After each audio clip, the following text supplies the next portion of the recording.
We're just waiting on one commissioner. He says,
okay, thank you. Let's get this meeting started, and I would like to begin with a land acknowledgement.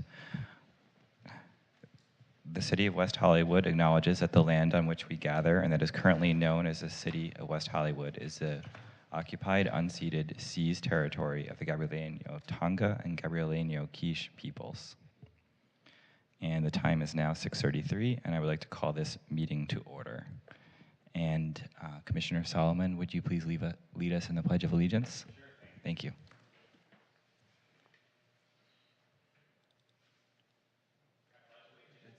the flag of the United States of America, to the republic which it stands, one nation, under God, indivisible, with liberty and justice for all. Thank you. Secretary Gillig, could we please do roll call? Thank you. Good evening, Commissioners. Commissioner Solomon. Here. Commissioner Matos. Present. Commissioner Jones. Here. Commissioner Hoopengarner. Present. Commissioner Carvalero. Here. Vice Chair Gregoire. Here. Chair Lombardi. Present. And we have a 7-member quorum tonight. Great, thank you. And then the next item, item 4, is approval of the agenda. Would anyone like to approve tonight's agenda? I'll move. I'll second. Okay, and we're all good as presented? We Thank had, who motions, Commissioner Solomon? No, Commissioner Jones. Yeah. Oh, And seconded by Commissioner Matos. Happy to use the machine if it helps you.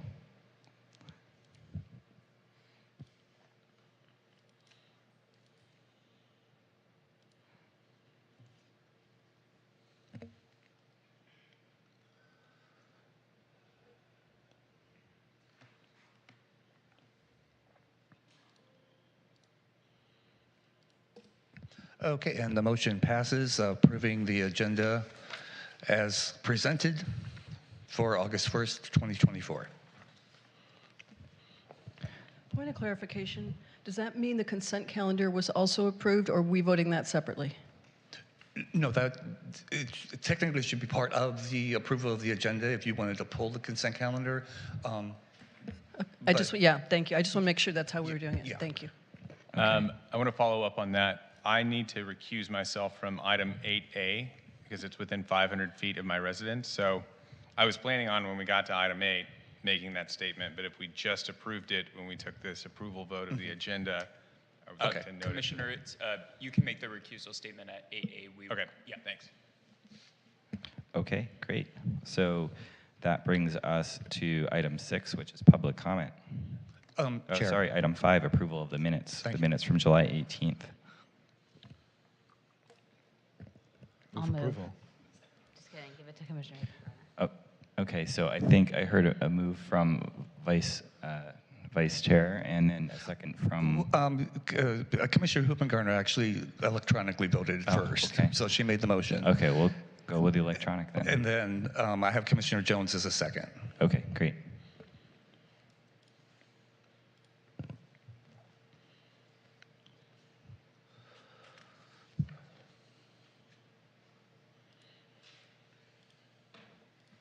And the motion passes unanimously, approving the minutes as presented for July 18th, 2024. Thank you. Item 6, public comment. Do we have any public comment speakers at this time? Chair, we are all clear. Okay, then moving along, item 7, director's report. Who will be presenting this evening? Or do we have a report? I have some information I can share right now instead of having to wait for the manager's report. Okay. Sure. So we wanted to announce that the draft EIR for the Metro K Line North Extension project is now available for public review. We're in the 45-day public review comment period that lasts until September 5th. So we do encourage residents and community members to provide comments to Metro about the city's preferred alternative, which is the San Vicente Fairfax route, which will serve most residents, jobs, and destinations within West Hollywood. So for sample emails, comment forms, and meeting details, you can go to www.weho.org/metro. In addition, next week is the 41st Annual National Night Out. So there will be events throughout the city of West Hollywood, so we encourage folks to come out and participate. There'll be event gatherings throughout the city beginning from 4 p.m. to 9 p.m. So that includes everything from barbecues to live entertainments. There are a couple of limited road closures throughout the city.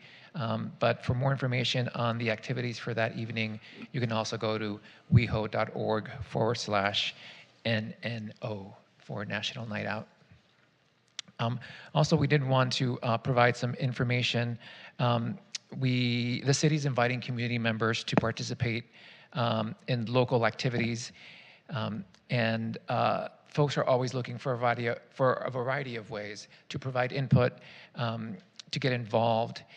So the city has created a guide that outlines a few suggestions on how to take an active role and advocating in city policymaking. So there's a little guide called Get Involved West Hollywood. So you should have received one, hopefully in your seats. And there are several printed for the public as well, both at City Hall and throughout other locations throughout the city. So that concludes Director's comments. Thank you. Great, thank you. That moves us to item 8A, which is the consent calendar item. Are there any follow-up comments, Commissioner Solomon? Yeah, I'll just note the same comment from before that I need to recuse myself from this vote given the proximity of the project in question to where I live. Okay, thank you. And do we need to formally vote on this, or we just move on to the next? Well, it's a receive and file, so you don't need to officially vote. Thank you for confirming. Item 9, public hearings which are subject to the Housing Accountability Act. There are none, and that brings us to item 10, public hearings other than those that require a hearing under the Housing Accountability Act. Item 10A is a zone text amendment for studio and micro units, definitions and standards.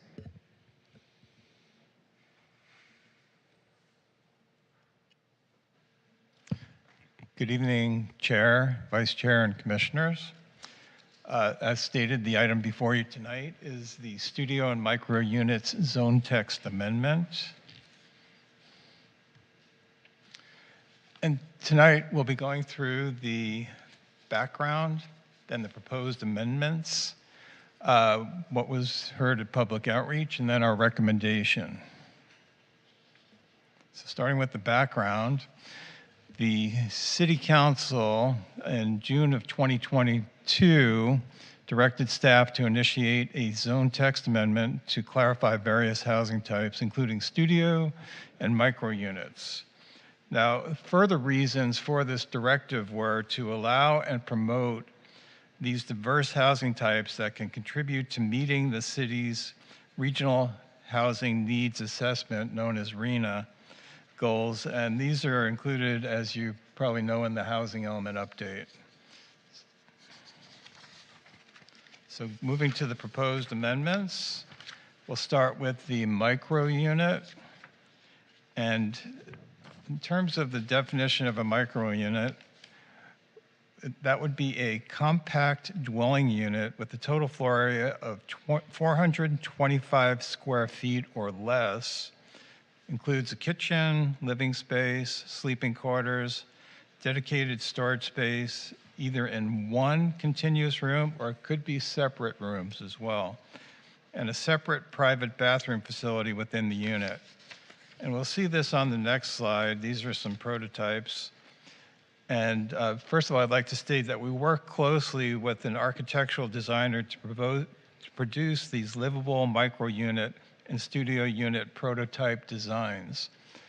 And as you can see, we have some private open space, workspace, the kitchen, and so forth. And also storage space was a key factor at 60 cubic feet per unit. So that was recommended by the architectural designer.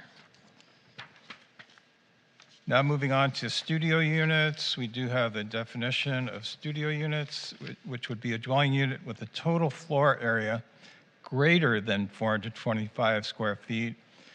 Includes a combined kitchen area, sleeping quarters, and dedicated storage space in one continuous room, typically, and also a separate private bathroom facility within the unit.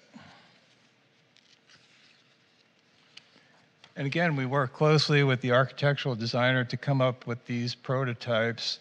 As you can see, it goes from 565 square feet in a linear design on the right, all the way up to 570 square feet on the left, and then the smaller unit would be 640 square feet in the center. Again, we looked at what would be a livable kitchen configuration, that storage facility for linens and clothes and so forth. So again, work closely with that architectural designer on that. Now moving on to the actual standards for the new studio and micro units. They would actually need to comply with section 19.36.280 residential uses, multifamily dwelling standards, and also, we're adding the bathrooms must include a toilet, sink, and shower or bathtub facility. Kitchens must include at minimum, a kitchen sink, wired two-burner, cooktop appliance, countertop area, and storage cabinets. I'd also like to point out that all studio and micro units shall comply with California Building Code section 1208.4, which is for efficiency units, if applicable, for an efficiency unit. And if the developer or they come to an agreement at the building counter to go within the efficiency unit standards, then a refrigerator will also need to be added to those requirements.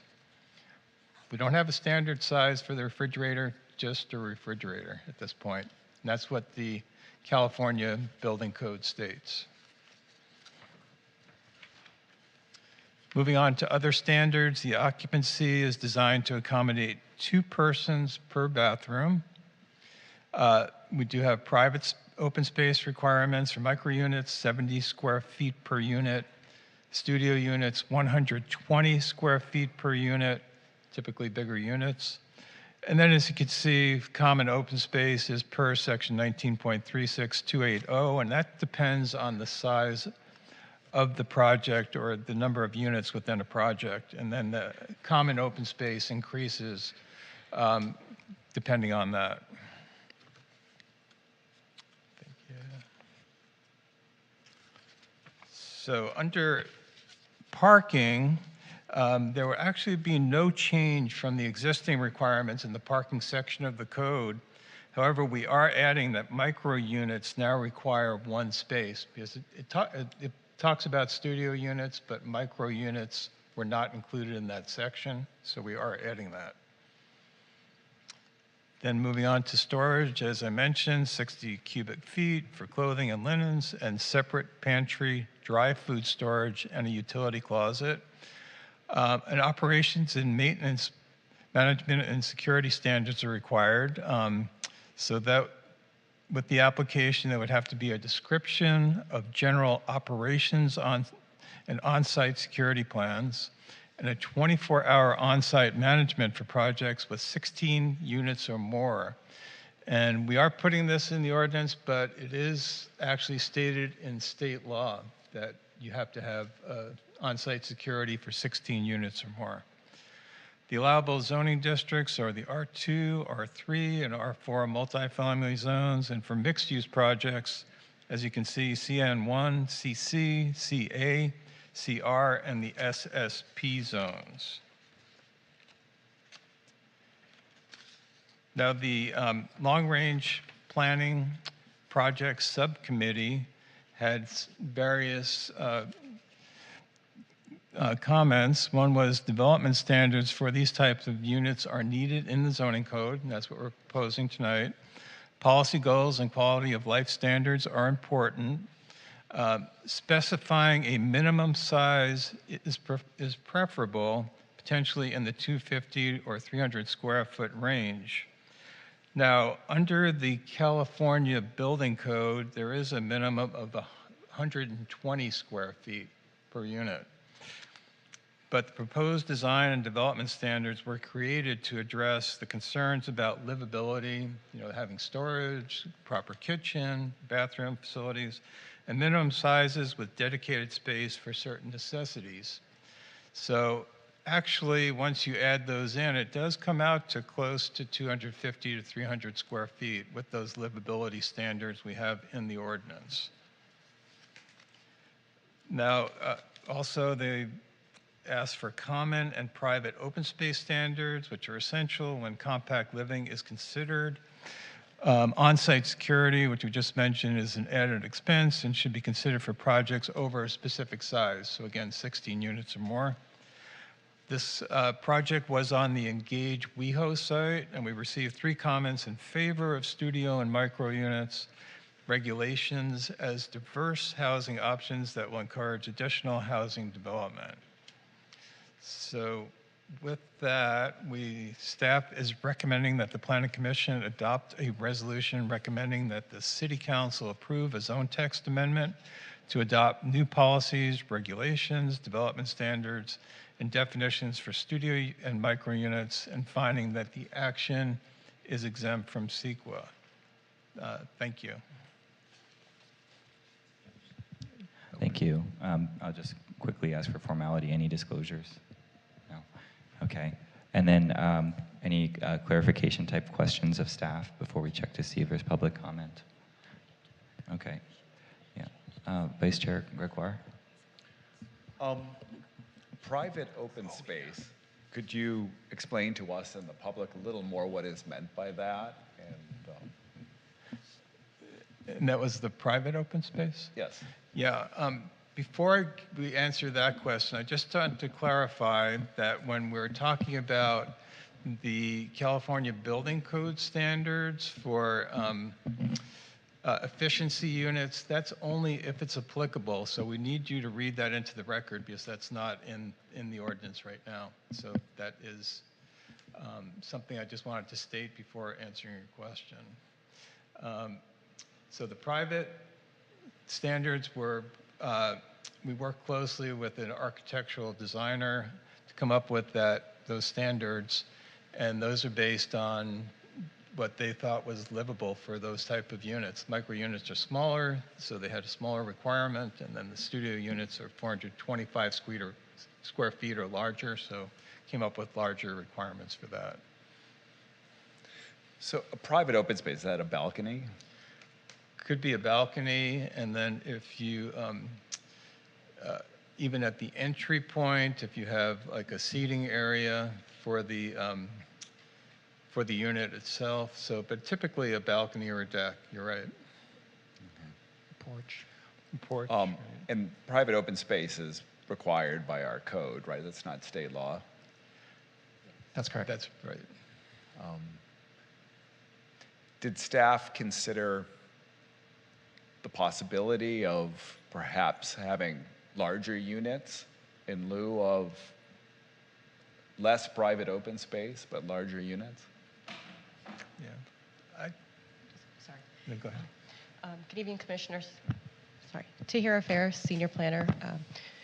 If I could respond to that. So the code already distinguishes private and common open space for multifamily dwellings. So what we did is we looked at specifically for micro units, do we want to require a different square footage for private open space? And so that's where we worked with the architecture and design studio to do that analysis and come up with a different square footage for micro units as opposed to other studio and other larger type units that would already be required private open space. So the other private open space of 120 square feet for studio units, that's currently required for all multifamily units in the code. Okay. And my last question was about the, what does it mean to be required under state law to have 24-hour on-site management? Is that a resident manager? Yeah, essentially that is a resident manager, and that is a state code requirement that all buildings with 16 units or more have to have that on-site management. Okay. What's our standard under rent stabilization? Is it different? I don't believe so. I think it's the same. It's the same? Yeah. Okay. That's it for me. Okay, I'm gonna follow this screen today just because I feel like I'm hearing everyone at the same time right now. So I see Matos next. Thank you, Chair. I just want to ask a quick clarifying question for the good of the record. The staff report notes that single SROs are allowed to be rented monthly, but given the recent council action that was concurred with by this commission, minimum lease terms in the city are a year. Just want to clarify that these are two separate conversations, correct? And all of these micro units and proposed studios are subject to a 1-year minimum lease term when it goes into effect in January. Yes, that is correct. Studio and micro units will be subject to the minimum lease term of 1 year. SROs, the background on that was just provided for clarification to distinguish that these units are not SRO units. Thank you. And then just one quick clarity question. What studies went into selecting the 425 square foot threshold on the difference between a studio and a micro unit? Yeah, so that was the studies that the architecture and design studio actually worked with an outside firm to do some analysis looking at different jurisdictions locally and nationally, and I believe even internationally, to see what the standards are for these different types of units. We found that they're kind of all over the place, not really consistent, and so that putting together the livability standards that they came up with, they came to that kind of distinction between micro and studio units. Okay, and then one last quick one. In the resolution and obviously in the staff report as well, it's talking about the units being limited to 2 persons per bathroom. That refers to no more than 2 individuals occupying the entirety of the unit per bathroom that's present in the unit, correct? So a 1 bathroom unit would be maximum of 2 adults for occupancy? Yes, that is correct. Yeah. Okay, thank you, Chair. No more questions. Thank you. Commissioner Solomon? Hello, good evening. I wanted to ask about refrigerators, and I know that we've had some communication about it, but it's good to get it out in the open, and I also honestly still don't quite understand. So I'm going to say what I think the law is saying, and correct me and tell me where I'm right or wrong, but state law says that if you have an efficiency dwelling unit, which is the same thing as a studio, in my mind. If you have an efficiency dwelling unit, you have to provide a refrigerator under California Building Code Title 24. Is that right? Did I say that right? Correct. So an efficiency unit is not necessarily a studio. It has its own definition in the state code. And so if someone is developing what's considered an efficiency unit, then they are required the refrigerator. A studio may be an efficiency unit, but it doesn't have to be. What is the definition under the state code of what an efficiency unit is to try and parse the difference? Let's see. I don't believe there's a definition. There is a definition for an efficiency unit. I would have to pull that up, and I'm currently sharing my screen. Would you mind if I stop sharing for a second? Okay. And I actually want to just jump in and ask one question there. Is the city looking at defining an efficiency unit as well? For context. It's right there. Yeah, no, we wouldn't be defining that since that's already defined in the code. Yeah, California Building Code. Okay, because it's in state code. Correct. Okay, so I do have the definition for efficiency unit here. It is a dwelling unit where all permanent provisions for living, sleeping, eating, cooking are contained in a single room. So it does sound similar to our definition for what a studio is, but again, this efficiency unit definition is pulling from state code. We actually developed our own definition for studio unit, so they're separate. Okay. But the state code does say that if you are going to do a state efficiency unit, you need to provide a refrigerator. Correct, and there are a number of other building standards that have to be met if an efficiency unit is being provided. So that's just one aspect of it.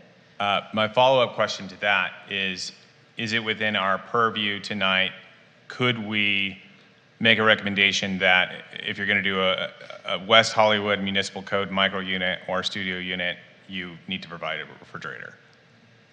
Yes, so I believe we could, if you wanted to make that request, we could add that in as a requirement. We would have to have some basis for that. What's the justification for including that? So we would just need to make that finding because we do not require refrigerators for all types of units currently within the city. So if we are calling out these units specifically, we would need a reason for that. And does the state code define what a refrigerator is?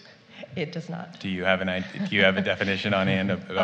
So we looked for a standard definition of a refrigerator. There's not really, we kind of talked with building and safety folks and some others, and there isn't really one. We did find one from the Air Resources Board, which really talks about regulating, chemicals and things that go into refrigeration. So there is a definition there if we would like to pull from it, or we could leave it open and just say that a refrigerator is required. Thank you. That's all. Okay. Other questions, Commissioner Solomon? That's No? all for me. Okay. Thank you.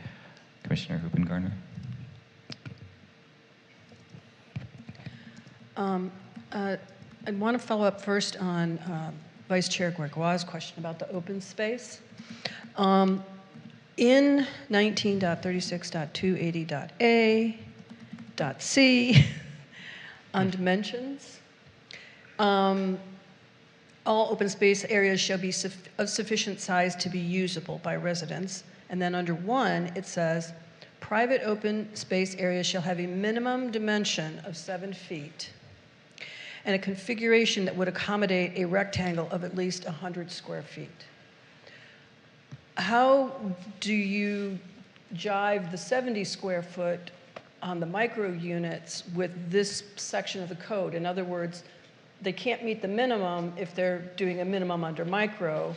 And related to that is, in the 70 square foot micro unit, do you think that we should have a minimum dimension of 7 feet as well, just to make it clear and make sure it's usable space? Mm-hmm. So the recommendation for 70 square feet for the micro units did come from that architectural study. Mm-hmm. So I would want to defer to their expertise on that. So if that is a recommendation for us to look into, we could certainly do that, but I wouldn't feel comfortable making that decision right on the spot without having that. Well, I guess my question is twofold. One is, what's the right minimum dimension? But then you know, how do we get this to jive? Because you can't create a minimum rectangle of 100 square feet in a 70 square foot balcony. So how do you, the two paragraphs conflict. And so I'm trying to figure out how that would reconcile. Perhaps we could think of some language and come back before a motion is made. Okay.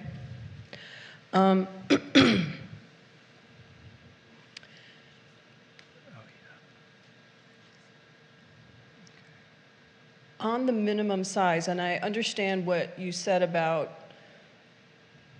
the configuration of the minimum requirements, creating a de facto minimum size, but is there a reason you explicitly couldn't come up with and didn't want to come up with a minimum size on the micro units?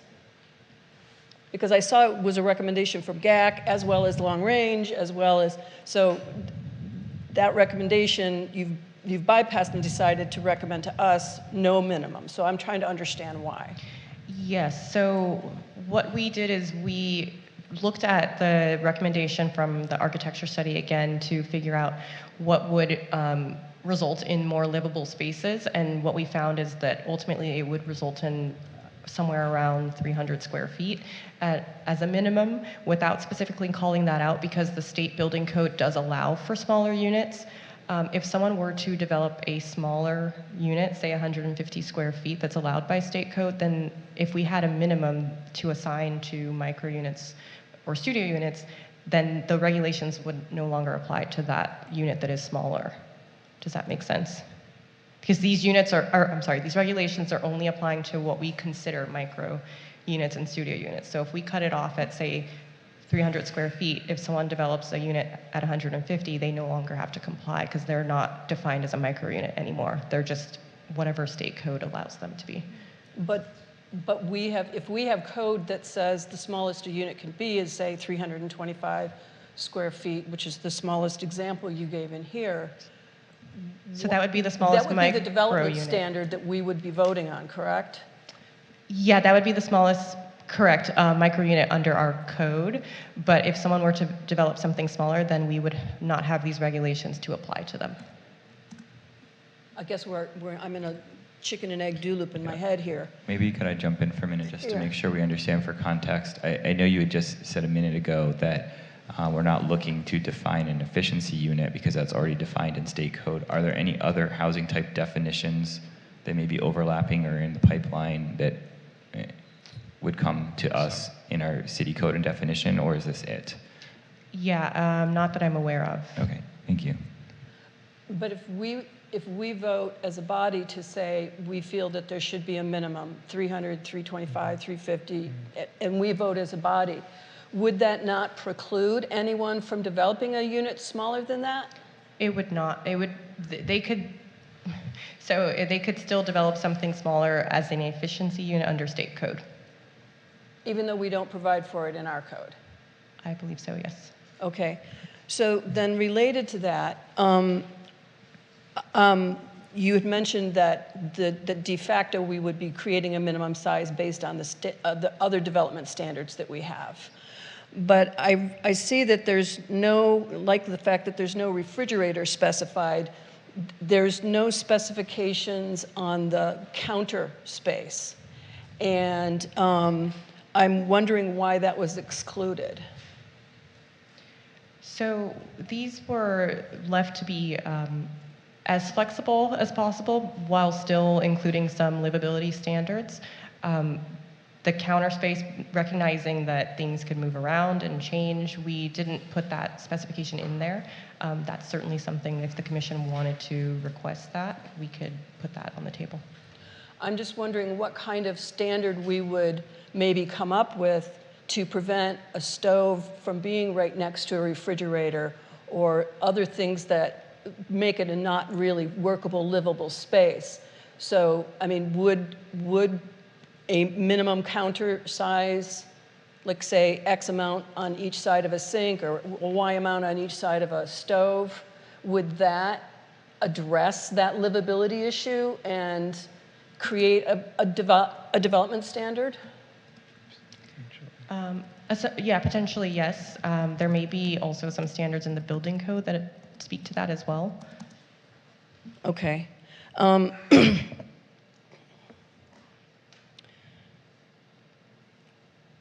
Similarly, I didn't see any standards for actual kitchen storage. There's a pantry and a utility closet, but I didn't see any standards for where to put the dishes and the pots and the pans, et cetera. Again, this was to allow for flexibility with the design of these types of units, so we didn't specify every single detail that could be inside a home. It's sort of open space for people to decide how to design that. Okay, I guess I'm just trying to reconcile that with back to, you know, a livability standard that we're being asked to create. So, okay. Similarly, there were no you gave a 60 cubic foot on the closed storage, but these, on average, all the buildings we're seeing are 10-foot high ceilings. So that kind of makes that with a 2-foot depth, kind of a very small closet.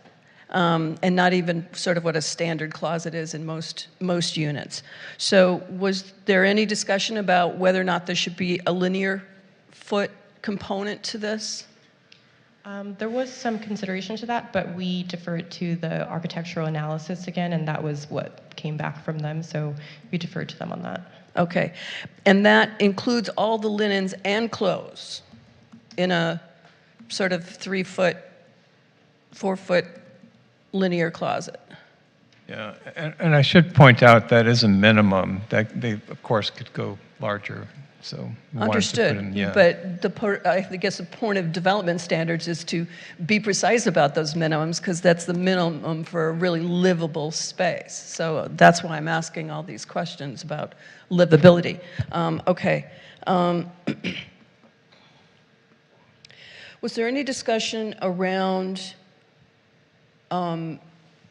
requiring a certain percentage of units or a certain percentage of the space in the units to have a home office, telecommuting space? I mean, in this day and age, a lot of people are working from home, and they need that facility and not to be, you know, zooming from their bed, you know. So I'm wondering what staff's discussion was around that subject. So the intent, again, is to try to strike the balance between making sure that spaces are at a minimum livable, but also have the flexibility that smaller types of units would normally have, that you would see with like a studio unit. So we didn't get overly prescriptive with how to use the interior space, because if you build in like a desk or a workspace in one spot, maybe that's not exactly what works for someone, and they might want to move around. So we left it to be flexible. That was the intention around that. Okay. I think those are my questions for right now. Thank you. Okay, Commissioner Jones. Thank you. Most of my questions have been addressed, but I just wanted to ask for posterity, going back to the question that Vice Chair Gregoire asked about management. I understand that the 16-unit minimum is, there's an on-site manager requirement, but it seemed like in the presentation, management and security were used interchangeably. We're confirming that that's just management. It's just on-site management, correct? Yes, it is on-site management. That's the state law. I think there was also a requirement for a security plan, Okay, but not okay. for actual security within the building. Okay, because I was going to say that would be, I mean, 24-hour security for every building would be wild. So I just wanted to make sure that's not the case. I also wanted to ask about the minimum size requirement for micro units. I'm understanding now the recommendation and why that's there. Just to confirm, there isn't any place else in our code where there is a minimum occupiable space noted, is there? Like we're just going on a kind of dwelling unit type definition for that, correct? But there's not like, oh, you can't build any unit that's less than 150 square feet in our code proper. No, it's usually tied to a dwelling type. That's what I so, thought. for Okay. example, an ADU can be 150 square feet. Okay. Okay, that answers my question about that. Let's see. I wanted to ask kind of about the requirement for a refrigerator versus a space for a refrigerator. I think that's more my question, but we can also, I don't want to make this about discussion, it's just questions. But as it stands right now, refrigerators are not required to be provided, correct? Unless it is an efficiency unit, which we are not defining here tonight and which is not already defined in our code. Correct. Okay, great, thank you. And I do think it's worth, well, we can come back to this, but just Commissioner Hoopengarner asked about the usable kitchen space. I don't want to get too prescriptive, but I do think that merits some discussion. But again, that's not really a question. You had already answered that it's not, you wanted to keep it flexible, so I'll hold that. And then in the way of, I know that you've said a number of times you deferred to the architectural firm that worked on this and the way of their recommendations, but is there a best practice or a percentage or a ratio when it comes to square footage versus storage space in these units? I'm totally putting you on the spot here, and I don't mean to, but I'm just curious to know if in, your examination of kind of other standards, if that's something that came up or if it was just kind of all over the place. I will say in my own research, it was a little all over the place. So that's why, I normally wouldn't make a recommendation for, square footage of storage space. I would defer to a designer for something like that. Okay. That's typically not in a zoning code, so. Sure. Yeah. Okay, those are my questions. Thank you. Commissioner Carvalero, any questions? No? Okay. I will ask a couple of questions as well. This one is just again for clarity's sake. This would not change in any way how we would be qualifying housing to meet those RHNA numbers, correct? Because that was a topic that was brought up during the staff report.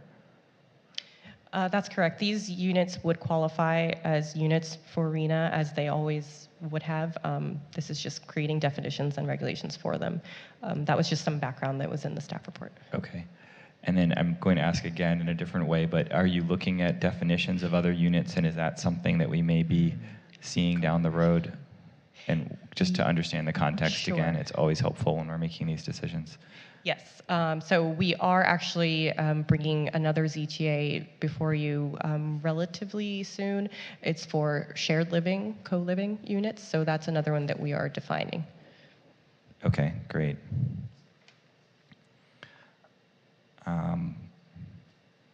I just want to note, I think I saw it in the staff report, there was some reference to 30 inches of space. And then upon looking a little bit deeper into the code, state code or building code, that may have pertained to clearance or space in front of kitchen equipment, correct? That is correct, yes. So there are some provisions that would avoid a scenario where a refrigerator, should there be one, or a cooktop, which there must be, is 15 inches from a wall or something like that, so circulation. Although I am curious about why counter space was not included in that definition that we're looking at today. I understand there was an architectural analysis, but no determination to set a counter space requirement was discussed.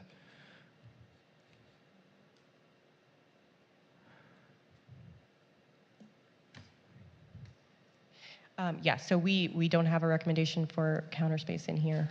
That's something if the commission would like to request, we can look at that.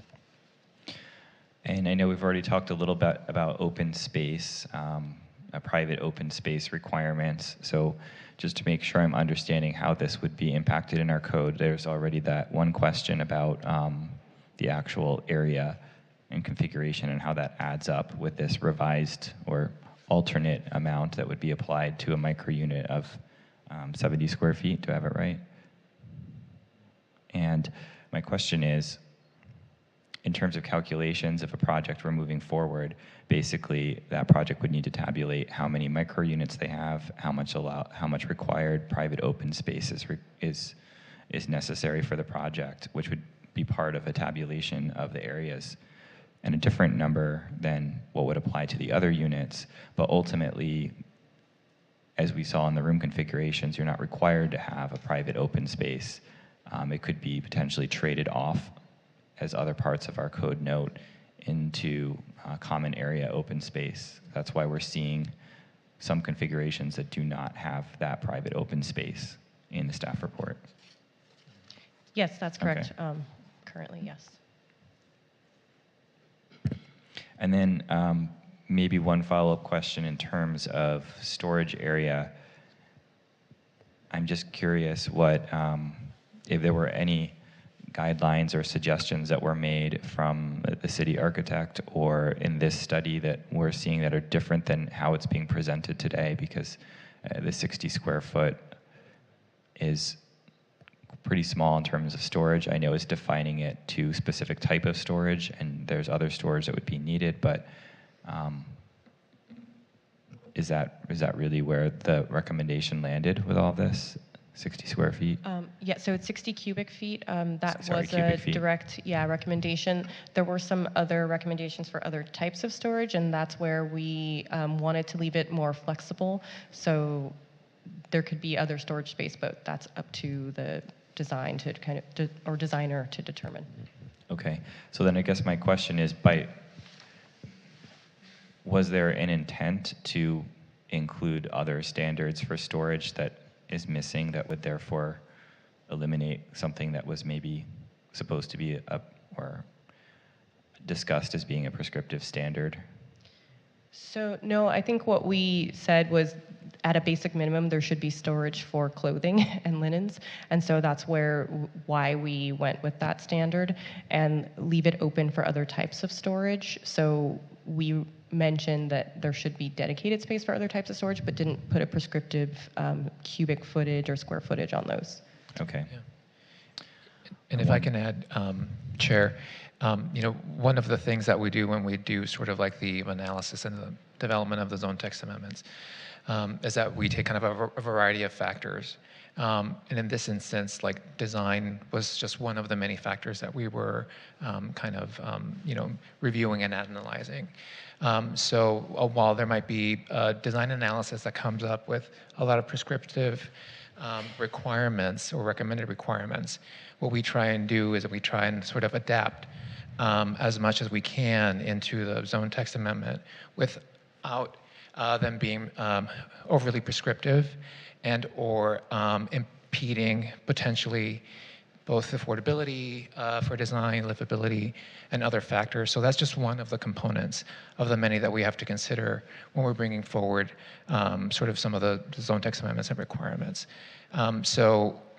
Everything doesn't get translated into the zone text amendment because we have to make certain that we're also being cognizant of all these other requirements that we need to be mindful of in order to make sure that these projects are successful. Okay. And then one other question, light and ventilation.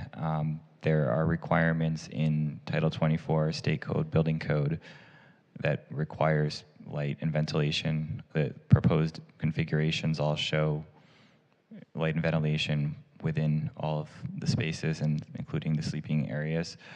I understand there may be some potential alternate configurations in the state code, but generally speaking, that's a requirement, and that's covered in the state code, that light and ventilation is addressed. Yeah, that would be the building code, so separate from. Yes. zoning, Okay. yeah. Just again, making sure we're covering our bases and what is being presented today. That's my last question. Are there any other questions of my colleagues, or do we want to see if there's any public comment? We have no public comments here in council chambers. We do have one public speaker on the Zoom platform. I'll turn that over to Joe. Okay, thank you. Yes, the caller with last digits of 9751. Please state your name, city of residence, and *6 to unmute yourself, and you'll have 3 minutes.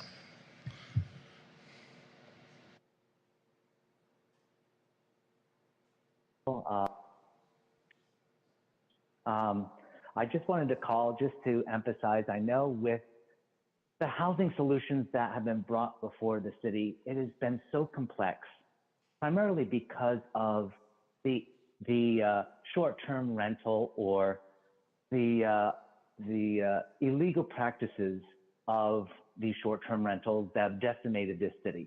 I've seen it.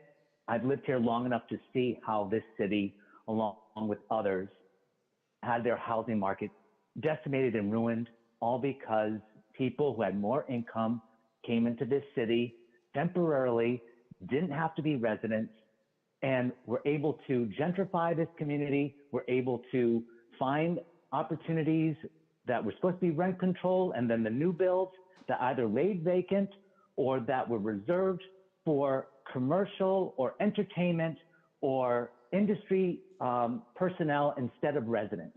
It is disgraceful. And here we are where the city has to find solutions.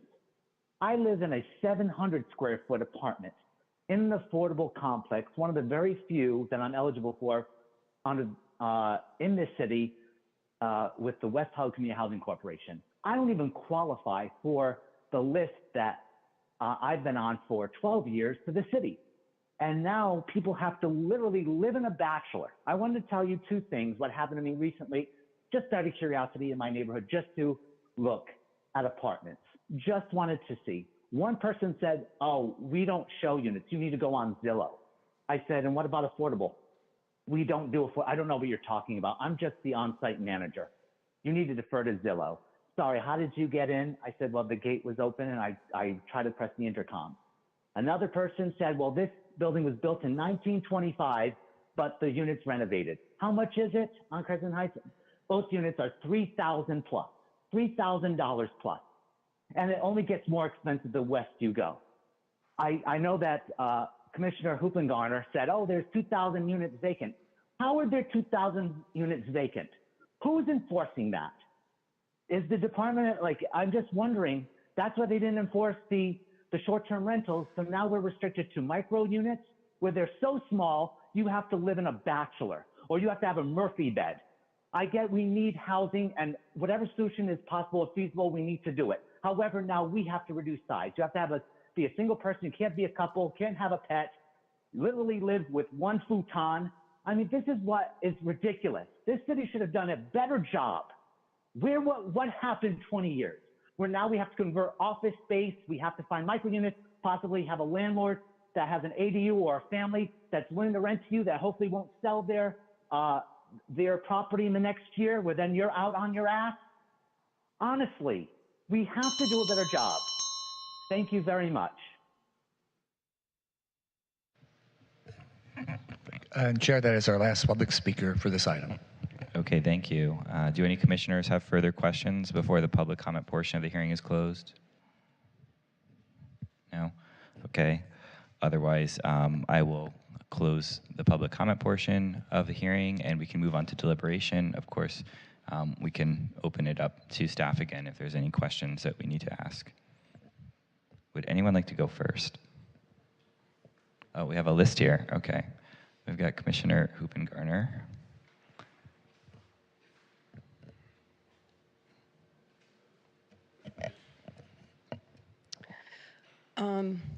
I'm really glad this is coming forward, that we're finally getting some specifications and some standards, because that's what we needed. I know we struggled when one project came before us that didn't have standards, and I know we're going towards fixing that one as well. But my concern right now is the way this is constructed is that it's not really creating enough standards. Standards that are objective standards that we can use to make sure that we have quality, livable projects. And I know from having seen this many, many times that we're often constrained from even discussing about the configuration of the units when we're looking at approvals. So the more that we can put in the code that makes it an objective development standard without overly constraining, design ideas, I think is going to be important. So to staff's suggestion that, by having certain minimums, we effectively create a minimum size. But I'm concerned that we don't actually have enough minimums, because we've only got a 3-foot closet specified and, a 2-burner stovetop. It's not enough to make it truly a livable space.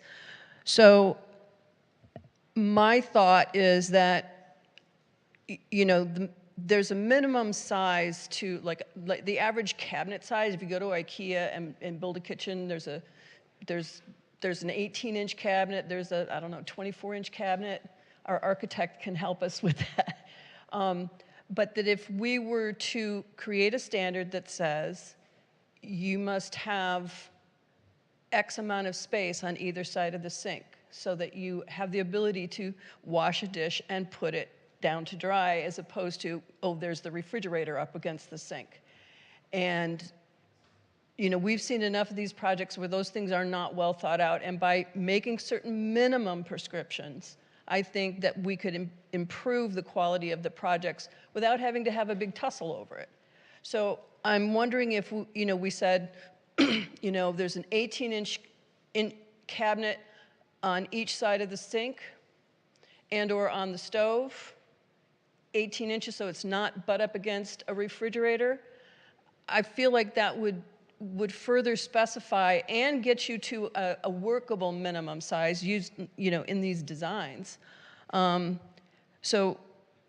likewise, the utility closets and pantries, I just have nightmares of, the plans coming through and a cabinet is specified as utility/pantry, and all of a sudden people are storing their Fruit Loops next to their bleach.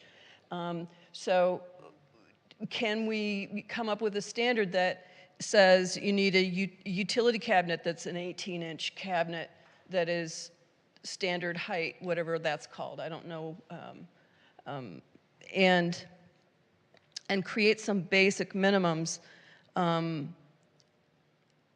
That would be my concern primarily with what's before us, that we are not creating a development standard. We're creating a lot of good words, pantry, utility, but we're not specifying what's a minimum livable space.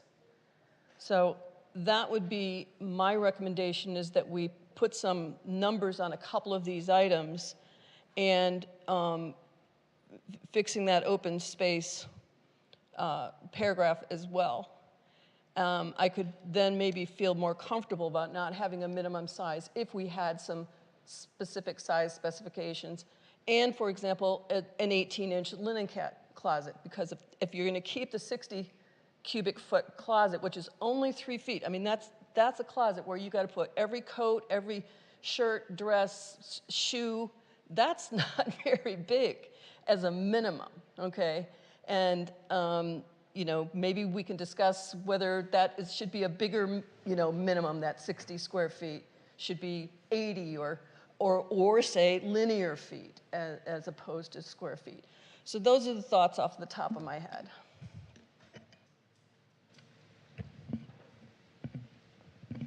Okay, Vice Chair Gregoire. So I do support staff's recommendation today. The City Council did direct staff to draft a zone text amendment that would promote micro units and studios. I think staff has struck the right balance and not overly micromanaging the units. So I do support staff's recommendation, but I guess I want to say I do have very mixed feelings about the concept of micro units. I think developers will love them and they're going to make lots of money off of them, right? And it will result in the production of really badly needed housing. However, I think my concern about the micro units is I think they're just too small. They're less than ideal sizes. I think units of this size will not foster long-term residents of the city. It's going to create a lot of turnover, right? People are going to view these types of units as short-term housing, whether that's 1 or 2 years. Nobody's going to move into one of these units and live there for many, many years and put down roots in the community. So I do have very mixed feelings about the concept of the micro unit. Is it really something we want in our community? It's not. other than creating badly needed housing in the state of California, I'm not sure it really contributes anything to our community and the integrity of our community. Again, I do support moving this forward to City Council. The elected leaders of this city, the City Council, did direct staff to draft this zone text amendment, so I do support moving it forward. But I definitely wonder whether microunits is in fact something we should be promoting in our community. I will say that I'll also point out these microunits will not be affordable. If anybody thinks they're going to be affordable, they're not going to be. They're going to be extremely expensive. And again, they're going to be less than ideal size. Nobody's going to want to live there for very long. Perhaps when the building is 20, 30, 40 years old, it will then be affordable because the building will be less desirable by then. A few other comments I just wanted to say. You know, I asked about the resident manager requirement under state law. I know there's nothing we can do about that, but as somebody who really did join this commission because I wanted to promote the construction of housing and the construction of affordable housing, I think state law should take a look at that requirement of requiring a resident manager on units, or buildings with more than 16 units. My sense is that we could probably build more housing if we eliminated or changed that requirement. My sense is having to have a resident manager in a building perhaps is counterproductive. The last thing I wanted to say was the concept of the private open space. I've always noted that balconies and patios are a grossly underutilized amenity. You walk around the city and you don't see a lot of people using their balconies. People store stuff on their balconies. Once in a blue moon, they may go out on their balcony and sit there and have a glass of wine. But for the most part, it's wasted space. So as the city is thinking about producing more housing, maybe we should think moving forward that we should decrease the amount of required private open space. And honestly, I think anyone moving into one of these micro units would rather have more square footage on the inside of the unit than a balcony. It seems to me that the balcony is not very useful space. It's not practical living space. So I'm not proposing a change to what staff is proposing here with respect to the private open space. I think they've struck the right balance in light of the city's current policies with respect to private open space. But I guess I just want people to start to think about that and the concept of private open space, and could we encourage the production of more housing if we not eliminated the requirement for private open space, but perhaps minimize the requirement for private open space. Again, I support staff's recommendation today without any changes, but I just wanted to share my thoughts about micro units in general and sort of convey that I'm not entirely sold on the concept of the micro unit for our city or for our state. That's all I have. Thank you. Commissioner Solomon. Thank you for bringing this tonight. I also support staff's recommendation for this. Our housing element said that we would bring about, designate different housing archetypes, and that is what this does. It's what we said we would do in our housing element, and we're here tonight doing that. However, there are two changes that I would like to see. One of them minor, one of them more major to me. The first one I hinted at earlier was the refrigerator concept. So I moved to West Hollywood Labor Day 2014. About to hit my 10-year anniversary and will no longer be a tourist, but I remember how shocking it was for me to land in Los Angeles, and as I was looking for a place to live in West Hollywood, half the units didn't have a refrigerator to me. That is like a foreign concept to other rental markets in the United States. A few years ago, the LA Times did a long-form article about this very peculiar thing that happens in LA, where you can rent an apartment that doesn't have a refrigerator, and it speaks more to the fact that this doesn't happen in any other major city, and interviews tons of people that have to go through the hurdle of once they find their place, then they have to either on Facebook Marketplace or at Best Buy go get a refrigerator. It's an annoyance. I think though, with the footprint of the sizes of the units that we're talking about here, it's a bit more critical. When we're talking about 400 square feet, you can't just go to the Best Buy on La Brea and get the cheapest Samsung or find something on Facebook Marketplace. You're much better suited in this space, is much better utilized if the developer is, as they're developing a series of micro units that they're bringing on, if there is some sort of defined, I don't want to say custom because that implies expensive, but a refrigerator that appropriately fits the space for which they've designed. And I think that, look, 10 years ago, I would have been a person looking for a micro unit because I wanted to live in West Hollywood so badly and I was broke, and I didn't care about space, I cared about being here. I think that and I'll throw it out there as like a through line and see if anyone else echoes it, but that's one change that I would like to see, is to require refrigerators in micro units and studio units.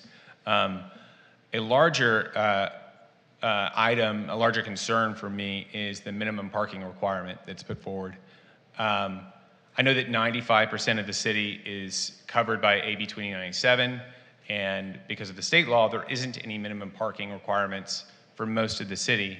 However, if you look at our zoning map and you do the AB 2097 overlay, which you showed me how to do, it is the areas in concern, the areas that are not covered by AB 2097 are exactly the areas that would benefit the most from this. It is like right down the soon-to-be implemented Willoughby Vista Gardner bike lane path on Willoughby on the south end coming up on Vista Gardner. Those are the areas where we do have parking requirements because the city of West Hollywood has parking requirements and the state code doesn't apply. Minimum parking requirements have kind of universally been recognized as a major hurdle to housing production, and I think that putting forward that you have to build a parking spot, for a micro unit doesn't exactly satisfy the intent of what we are trying to do by providing micro units.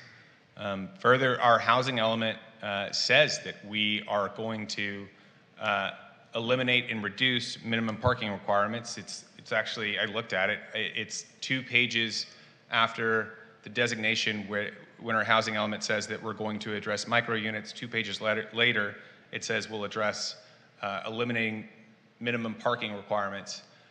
So I don't think it's a great value statement for the city to come forward tonight and bring forward micro units, but also require a parking space to be there. It doesn't affect much of the city, only 5%, but that 5% is critical and high value and exactly what is intended. It's on a bike lane. In plenty of cities are moving to this model, and most notably our next door neighbor in Culver City. There is, in 2022, they removed all of their minimum parking requirements. Me personally, I would waive it for all housing archetypes, all dwelling unit types, but I understand that our purview here tonight is micro units and studio units, and our resolution does address parking requirements for micro units and studio units. So I would put forward a motion to amend, or if there is a broad consensus on that, we can build it in. If not, I could do it individually to remove the minimum parking requirements that are put forward for both the micro unit and the studio unit. That's all. Thank you. Thank you. Commissioner Jones? Thank you. I want to thank staff for bringing this forward tonight. I know we heard an item not long ago for a project that included units that were especially small, smaller than we had seen before. And I think there was a lot of consternation at that time about the lack of standards in the code. So obviously we wanted to see this come forward. I think as Americans, we kind of have an obsession with space and an entitlement to it. Anyone who's ever been to a cafe in Europe knows that not everybody has the same standards for space that we do.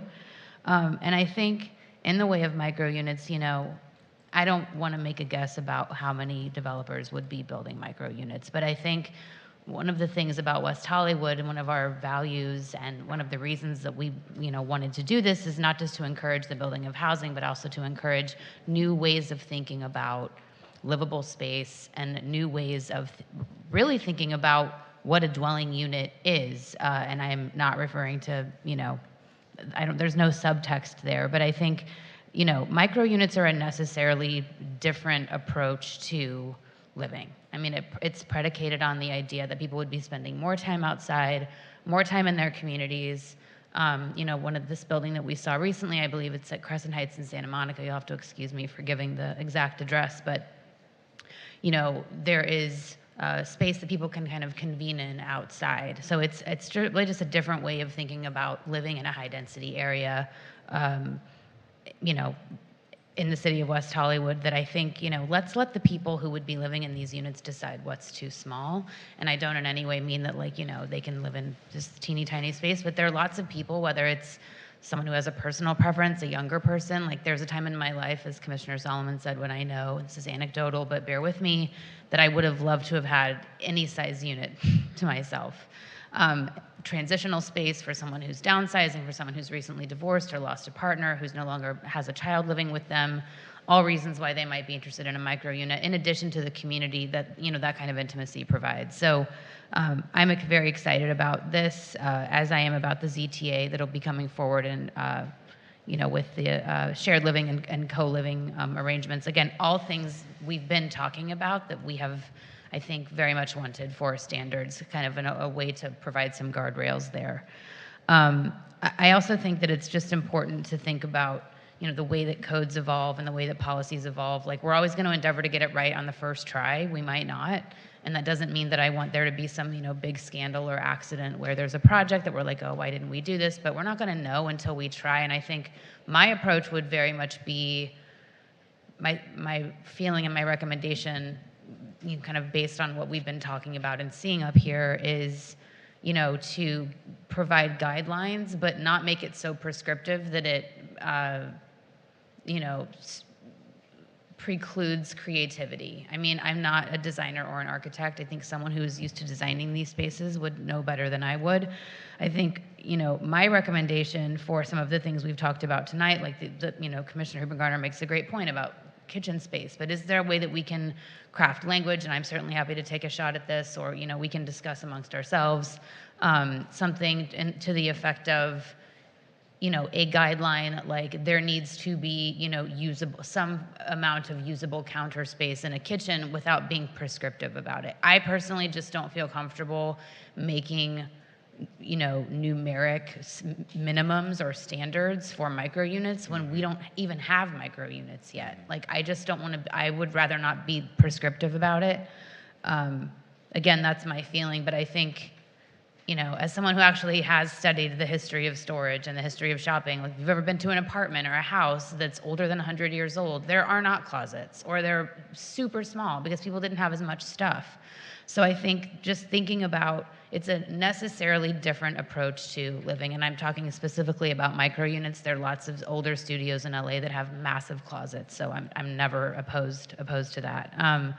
But I think it's just a different mindset and a different way of thinking about the amount of things that you own and the way that you inhabit a space and the way that people in your immediate area inhabit space. So I don't want to get all existential, but I do think that's worth surfacing.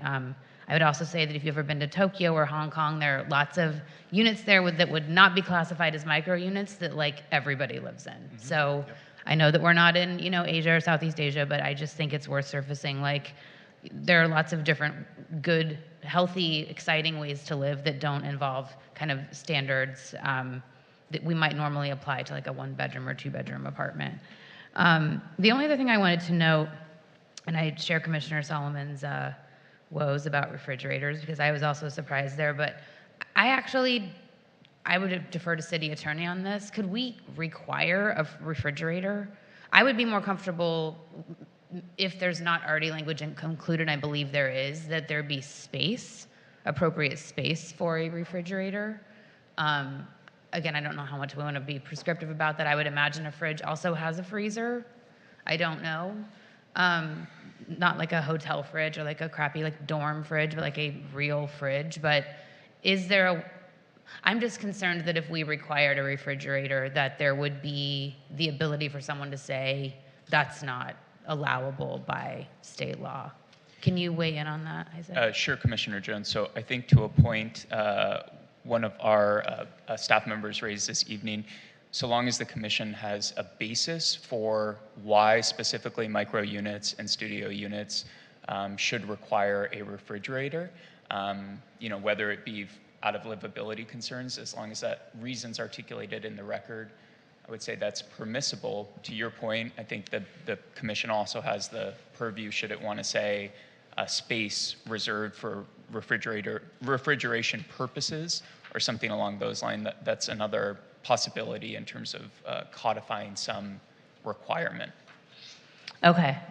I'm just thinking about, again, the intent of the code and the intent of defining the micro unit. It's not necessarily, I think livability is implied in it, again, to me, but that requiring it, we're making assumptions about people's intentions or what they want in a space that I think are unfair, in my opinion. Yep. I'm sorry, can I jump in here for 1 second? Because I made a note about this. I'm going to ask Commissioner Jones if you want to keep going first. No, it's okay. I'm essentially done. If you want to jump in, that's totally fine. I just wanted to follow up on what you're saying about the refrigerator. So, okay, someone's calling point of order. Yeah, point of order. Oh, sorry. Okay, so what is your... I'm trying. I'm trying here. So, Commissioner Jones, are you finished, or I am finished, I don't want you to and feel cut off. No, I don't. I'm open to discussion, and I'm also open to like the natural flow of these conversations. But I also know that Commissioner Matos wants to speak as well, so it's all good. Go ahead. Has yet to speak as well. Yeah, okay, Yeah. so I just then, wanted to clarify one thing she said. That was all. if you can summarize it very, very briefly, then I will move on to Commissioner Matos. What is the clarification? The business of the space for the refrigerator versus the refrigerator, Yeah. and noting that there are very small models of refrigerators that are hard to find, but so that the space might need to be specified for the refrigerator. That's all. Okay. Commissioner Matos. Thank you, Chair. I'm going to try to keep this brief. I'm very supportive of micro units and studios regulations. These, I think, are very thoughtful before us. And I'm really excited to see these guidelines come to the city. When I first moved to the city, one of my first places was about 500 square feet. I have lived it. I've had a refrigerator next to my oven, and I will say that it is very livable. It's a different type of person that is able to live in those types of spaces. It's still home. There's still love in that home. You're just, you're going and you're out with friends and you're taking meetings on Zoom in a public library and you're active out on your bike and you're working out and you're, enjoying common open space in our city, which we have an abundance of, and that's a blessing. So I just want to throw in I know there's a lot of really well-intentioned thoughts and considerations here, and I see that, but I will just say that livability is a subjective term. Because what's livable to me may not be livable to you, and what's livable to you may not be, what I see as livable, I think that a lot of people are going to really be joyful at the opportunity to come and live in this city, especially young people, any people that are looking to find a community that is accepting, especially of LGBTQ people that may not live in an accepting space. And I think that's something that we need to consider. We cannot sit here and say that this is not a right way or a correct way to live, because what is correct to you may not be correct for everybody. I just wanted to throw that out there.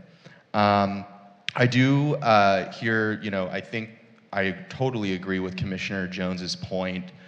We cannot get too prescriptive in here. There's really unique individual project implications on a case-by-case basis that should be considered. So I think that, if we're going to talk about some of these, it should be like a guiding sentence that's purely objective versus, kind of prescriptive or over-prescriptive. I also want to just chime in on Commissioner Solomon's point. When I looked at the parking requirements that were tied to this, I did see inconsistencies, 1.5 units for studios, 1 whole unit for a micro unit. Again, some people may choose to live without a car. An elimination of parking requirements doesn't necessarily mean that there will be no parking, because there will always be demand for parking. I personally would never rent a place without parking. Someone else might. What's right for me may not be right for someone else. So I think that we should be at least considering that opportunity. And then, that's all I really have on this. I think that if we can find ways to succinct and move something forward, I think that would be great, and I'm happy to help do that. But those are my perspectives, and I'm just inclined to support moving forward with what we have, because I think it's on a good path. Thank you. Thank you, Commissioner Matos. I think that a few people want to speak again, but Commissioner Cavallero, did you want to jump in before we circle back? Sorry? No, I don't see you, but I see you in person in real life, so I'll go here. I pressed the button. Anyways, thank you, Commissioner Jones and Commissioner Matos, for your comments that were very much in alignment. There are micro units in West Hollywood. La Fontaine, I lived in one for 5 years with 275 square feet, and it did have a 3-foot closet, and it did have a small kitchen. And it was great. And it wasn't priced the same way as the 1-bedrooms and the 2-bedrooms. It was reasonable. And that time, I was very grateful for it. So I understand we're looking at it from, maybe some of us are looking at the ZTA from a very particular point of view, but like Commissioner Matos makes clear, everybody lives differently. And I think to over-prescribe even counter space not only sort of dictates a way of living, but it also could create the same unit over and over and over again, because we have so many requirements that the designer is only able to come up with a few ways of actually setting the apartment up. And what if a developer wants to do something cool like a warehousey type space where it feels more industrial, and those then prescriptions don't really fit into that, because stylistically it's a very different way of living. It's more open, it's more industrial, it's more minimal. It's a completely different thing. I think staff has done a really good job of sort of highlighting those points that we need to follow. And maybe this is my Pollyanna kind of attitude about the design world, is like, we all strive to create good livable spaces. And with UDAS in place, we are able to discuss those requirements or those goals with developers and have them move those plans in those directions. So I think we've struck a good balance with what the minimums are and giving enough flexibility for a developer and a designer to kind of come up with unique ways of living, so that we don't have the same building and the same apartment replicated over and over and over again. We want to leave that flexibility. I encourage everybody to go onto YouTube and look up Gary Chang's apartment in Hong Kong. It's about 350 square feet, and he creates 24 rooms in that space. So it kind of gives you an idea of how you can approach a small space differently. So again, I think the guidelines are good. I don't think we should add more. I think we need to trust, that the people that are in place to move these things in the right direction. In terms of the manager requirement, it's interesting because staff sort of alluded to this, but like in my building, we don't have 16 units, but we do have security, and they come by twice. They come by in the morning, and they come by at night. And sorry, can I ask staff a question? So does the security requirement, is it very specific? They have to be 24 hours all the time? So it can be flexible, right? Yeah, the security requirement is flexible. The on-site manager is the 24 hours, so that's like a resident manager, Oh, okay. separate from security. Okay. I was just thinking, I was just wondering if there's more flexibility there. I'm on board with the refrigerator thing because when I moved to LA, I thought it was very strange that you found units without refrigerators. And then some of those spaces, like those small units, you need to get a very specific, size to fit in there. So I can see prescribe or asking for some sort of refrigeration element.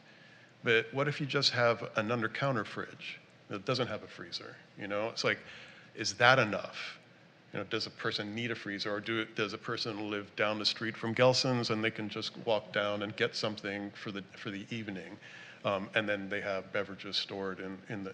So that's my only concern, because there's 1,000 different proportions for refrigerators. How do we specify something like that? Even though I understand that it's a good idea to have that. Yeah, I think that kind of covers my comments, and yeah, thank you. I'm in support of the zone text amendment. Okay, great. I know a couple people want to speak. Yeah, I'm going to throw in a couple of comments now, really quick ones too. I think you all have, I really appreciate your insight, and I'll just add a couple of things to that. On refrigerators, I've been going back and forth on this, and so I actually find it interesting. Commissioner Carvalero, I believe you've spent some time in Canada, and I know I've been up there and know people that are from Montreal, because I grew up not too far from there, and they never have fridges that go in with their spaces. It's like they bring them with them. So it's interesting to hear your insight, because it sounds like your experience was different. I understand where it becomes a challenge in a really small space, and then finding the right thing, and that becomes an obstacle. So I'm kind of flexible on that one. So I'd love to hear more discussion on it, honestly. In terms of how we handle these definitions, as I've heard more from staff's report and the comments from my colleagues today, I do believe that flexibility can be really helpful, and so I know that we're supposed to have objective standards when we're looking at housing, and so this puts us into a gray area: what's objective, what's not, or how do we today determine what is objective? So I think we need to be careful about where we go with some of those things. And we're covered as staff has presented this, in my opinion, but maybe there's a little bit more that we can talk about. Other than that, on parking, I can see where maybe we need to rethink how we're looking at things. Maybe this is a unit type that doesn't need a parking requirement, and also it doesn't really apply for most units anyway. So I understand and appreciate that as well. Otherwise, I don't have too much to add right now.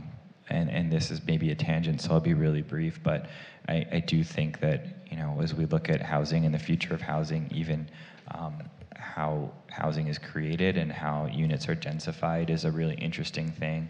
We have to think about accessibility, but there's also potentially vertical configurations for those that can work. It can work for. We've seen people like Bjarke Ingels experiment with housing where only every third floor has a corridor, which are all interesting ways to maybe pack in quality units within a smaller footprint, which is also more economical. But that's a separate thing, and this is maybe just one more way to help define this housing type, determine what we feel is important as a city, while also allowing some flexibility. The one thing I was going to add is on the outdoor space.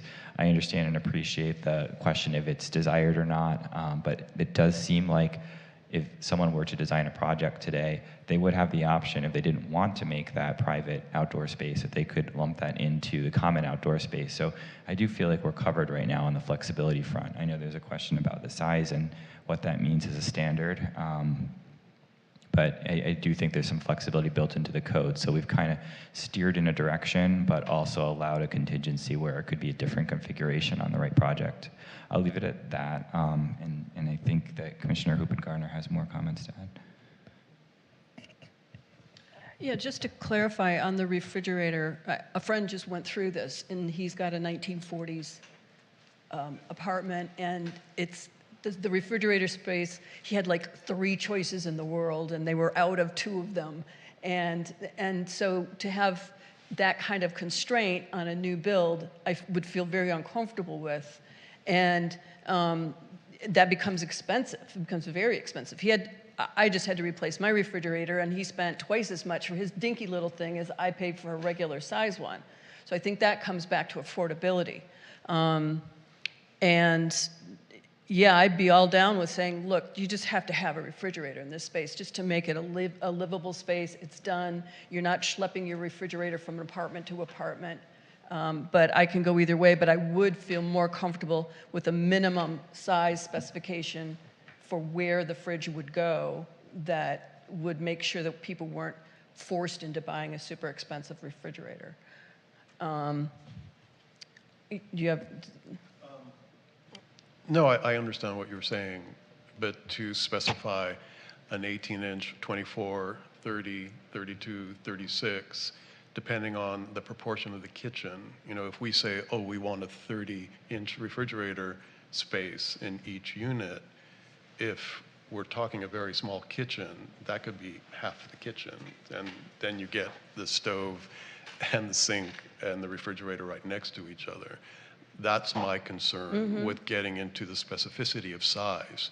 I think allowing or requiring some level of refrigeration and leave it up to the people designing the space to choose the size that's appropriate.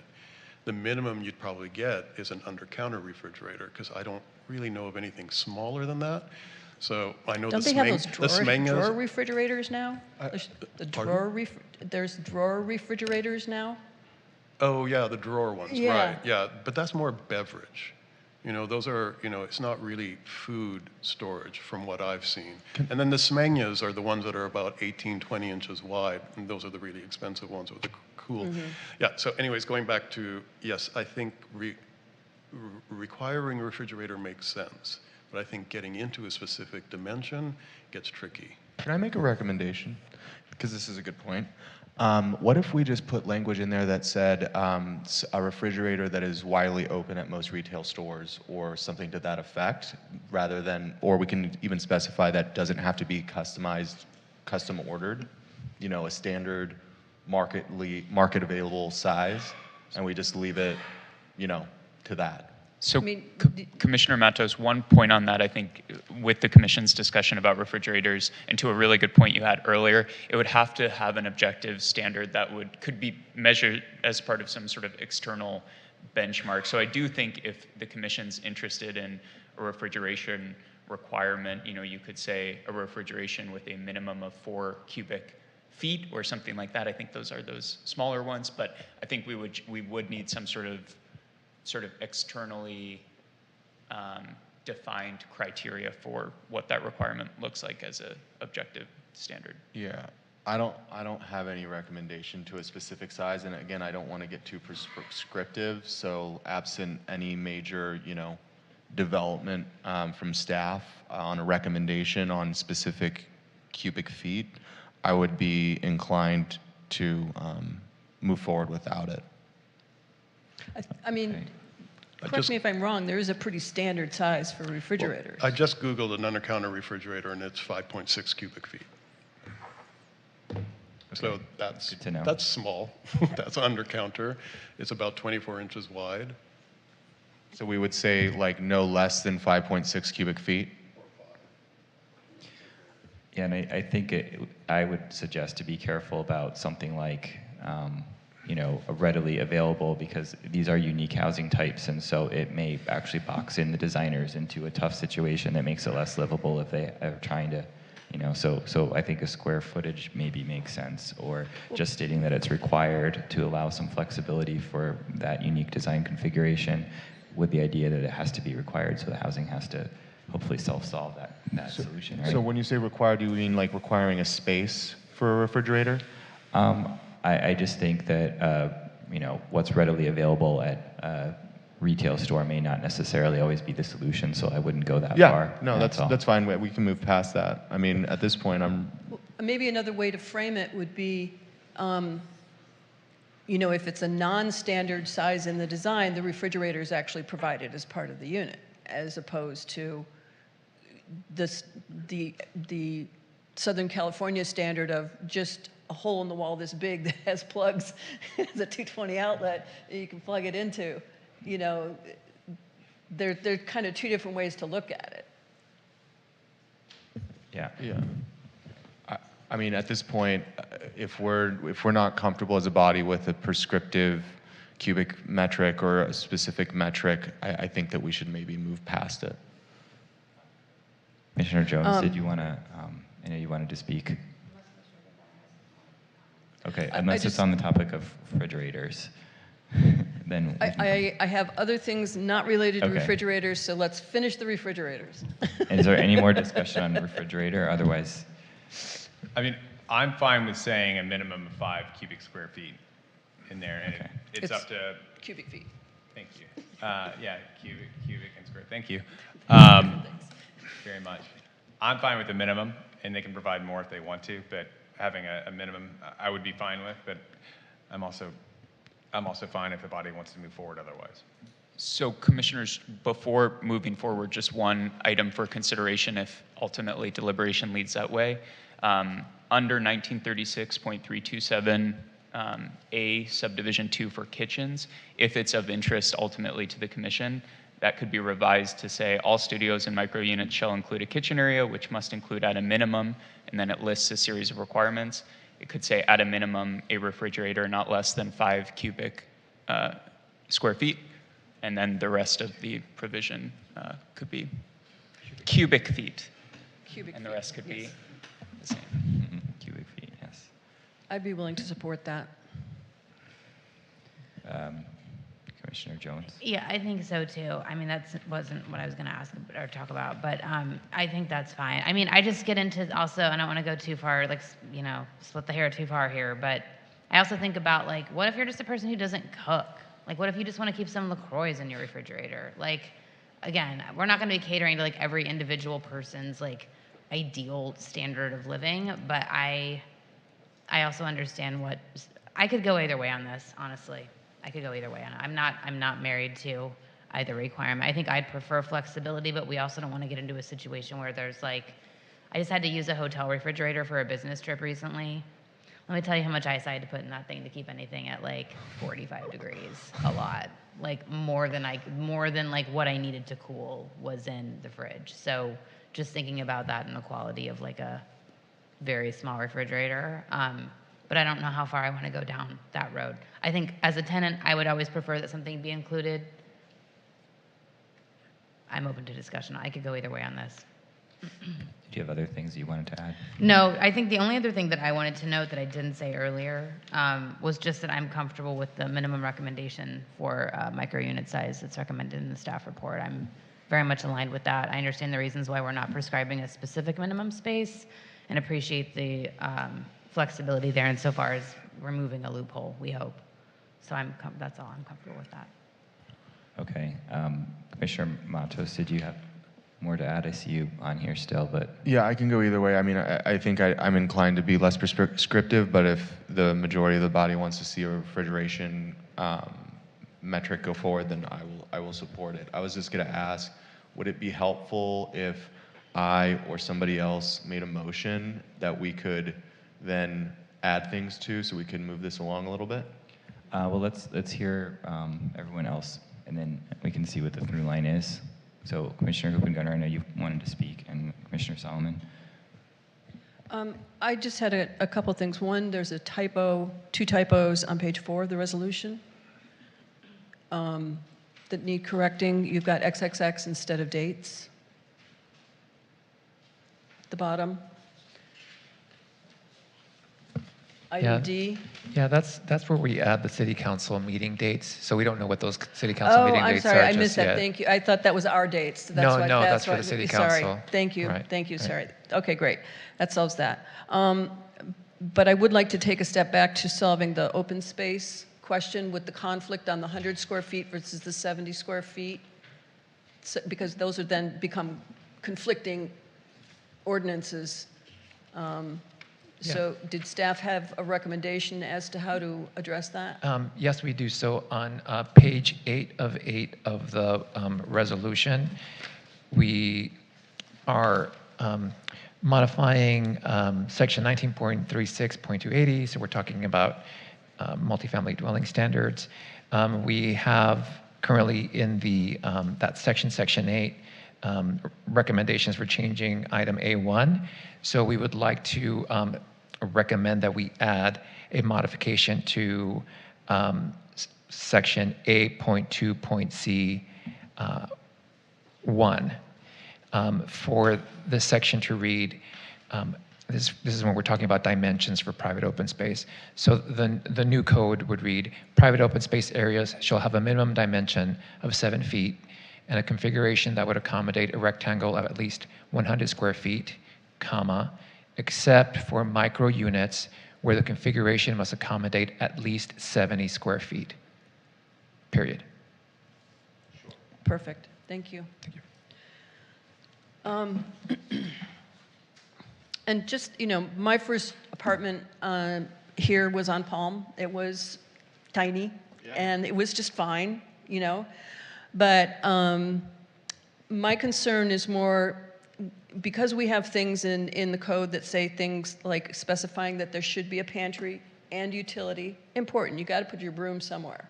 You gotta put your vacuum cleaner somewhere. That having seen a lot of projects over the years, we do have certain people who sometimes come forward with things that are not well thought through, and they call the little stub cabinet over the refrigerator the pantry, which you can't get to without a ladder, which you don't have a place to store because you don't have a utility cabinet. So that's my concern, is that we are putting words in like pantry. Let's get specific about it, and maybe there's more words around the word pantry that make it prescriptive, but not, you know, it's 18 inches or something. That's just my concern, that to really make these places livable and not make, we're not talking hotel rooms. We want them to be livable. We want them to encourage people and invite people and become members of the community and feel like this is their town and in a comfortable space. So that's my only concern with, since we are prescribing a pantry, well, what is that like? And I can see ways that could be abused, and that's kind of how my mind works. I'm used to contracts and how people try and wiggle their way through them, you know, so. Do you think the input of UDAS and city planning would be insufficient in those times where there is a judgment call to be made? Oh, I think they're very capable. That's not the problem. If it's not a development standard, then all they can do is suggest, and the developer can go, no, there's no rule here that says I have to, and they won't. That's the concern. What if we took the dimension away and just said that you need to have utility storage separate, clearly separated from food storage, and just leave it at that? I think that the words, those words, I think I did find in. I can tell you because I'm looking at it right now. It says, that's number 5. Yeah, in addition to separate pantry / dry food storage and utility closet within the unit. So it's requiring all 3 already. And that it shall not count toward that amount. So I think we have that unless there's a further distinction. Maybe just inserting the word separate again before utility closet would just make it real clear that they're 2 separate. You don't have to put your Fruit Loops next to the bleach. I see what you're saying. So, and that makes it very clear as to the intent, and without saying it has to be a minimum of 18 inches or whatever. If you would be in agreement with that, sticking separate in there to just be super clear about the storage. I agree. Okay. Commissioner Solomon, I know, wants to speak too, just to. Go ahead. My only other, you know, question was, you know, are we married to the 60 cubic feet on the closet, or does it make sense to just bump it to 80, something just a little bit bigger, so instead of a 3-foot closet, we could at least get to a 4-foot closet? But I can let it go, but I don't love it. I'm fine with it as written. Because, I mean, it's, again, it's not that all closets are going to be beholden to 60 inches, right? It's that, you know, ultimately, these are going to go to a market, and people are either going to rent them or not rent them based on their attractability features. And So that's the it's- concern, is that they don't get rented. We want to make them Oh, comfortable. We want to make them attractive. Yeah, and I definitely, it's well-intentioned feedback. I just think that there are some people that maybe a 3-foot closet would be sufficient for, or a 4-foot closet would be sufficient, or, you know, maybe they don't even need a 3-foot closet and they have an abundance of closet at 3 feet. So, I mean, I'm inclined to just leave it as is, but if the will of the commission is to do something else, then sure. That's it. With those fixes, I'm good. Thank you. Commissioner Solomon? Yeah, I'm just going to briefly echo the point that I made earlier. I mean, I guess I heard through our discussion a through line of valuing flexibility, and we don't want to be overly prescriptive as we're defining what a micro unit is, what a studio unit is, and I'm just going to echo it again. I think we're missing the forest for the trees, and that the subtly the most prescriptive, the most rigid, the most burdensome requirement in here is the parking requirement. Requiring a builder to build the parking, estimates for what it costs to build a parking stall are a lot more expensive than the Saturday we saved them from going out and buying a refrigerator. And we've spent a lot of time talking about refrigerators, a parking stall of $50,000, $100,000 for each one. And the areas where it affects on this overlay map over 2097 doesn't touch the city are the exact areas where you would want to put this in, where you would want to put micro units or studio units in on a protected bike lane path. The other area is Upper Larrabee, which is an R4 area. So we're not talking about a ton of parcels. It's roughly 100 parcels. But having a minimum parking requirement for micro units and studio units in those spaces, one of which is on what will hopefully be the best bike lane in LA County, will really stunt the production of these types of units on those parcels, the parcels in the city, which I think are the most fitting for these types of units. I actually agree with that, Commissioner Solomon. I thought when I read the staff report that the parking requirements that were proposed were a little over prescriptive. And again, just because you're eliminating parking requirements doesn't mean you're eliminating parking. It means that a market decision is going to be made based on demand. So, I mean, and also you just mentioned AB 2097 basically exempted local jurisdictions' ability to mandate parking anyways. To your point, this is 100 parcels in the city. So I would be supportive of that. Okay, just to kind of round out some of the things that we're talking about, some sort of refrigerator requirement that's specific but not, you know, getting us into trouble, I'm all for. I know that there's a slight revision to the description of storage. That makes sense to me, to make sure that we're being really clear about what is separate and not counted. And likewise, I mean, my first inclination when I came into this meeting was, of course, we want parking, but I see where maybe that doesn't need to be required for this type of unit. And doesn't mean you can't make parking. And it also, most locations within the city won't be required to anyway, so I'm okay with that personally as well. Does anyone else want to? So it sounds like we have enough things for somebody to make a motion. If I'm happy to do it. Can I ask one last question of staff? Since we're defining a new unit type, is there anything around affordable housing that has to be addressed in terms of pricing, et cetera, or is pricing done on a square foot basis, so whatever square footage this ends up to be, that's how it would be priced? It wouldn't matter whether it's called a studio or a one bedroom or a micro unit?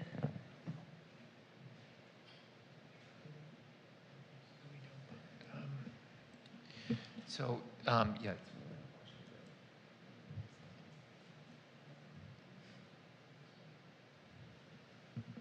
sorry, Commissioner, I was jumping ahead a little. Would you repeat the question? Since this is we're defining a new dwelling type, does anything have to be done to affordable housing standards, codes, rules to address this new dwelling type, given how they price things, et cetera, or is it covered by its X square feet and it's X, Y dollars per square foot, regardless of the housing type? Yes, I would say city and staff feels comfortable that the restrictions have been vetted specifically with, the ordinance has been vetted with our housing team to confirm that it's going to be consistent and doesn't require changes to our affordability restrictions, and that those will apply. And the units, as mentioned earlier, will count for purposes of RHNA. And the affordability mix and unit percentages. Thank you. I'd like to make a motion, Chair. Yes, okay. Perfect. I'm going to make a motion to remove the staff recommendation with the added language that we discussed on refrigeration. That was read onto the record, but we will read it again onto the record, correct? Correct. So Commissioner Matos, one thing I could do if it's helpful is just read what I have listed as the set of sort of talking points among the commission to see if that captures what you'd like included in your motion. Sure, that works. To my understanding, there were 3. Okay. So one, we have a change to 1936-327A2. That's the section on kitchen. To add in there,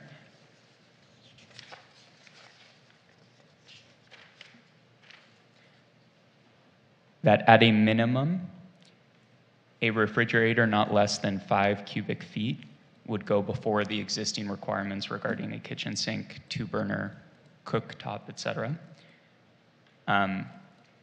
We've also got a request that Jerry read into the record earlier that staff would like to see to that section on kitchens as well, if you'll be amenable, which was just to add to the end of that sentence, which ends with requirements in section 1208.4 of the California Building Code, Title 24, a clause that says, if applicable for an efficiency unit, because that's what that section refers to. Perfect.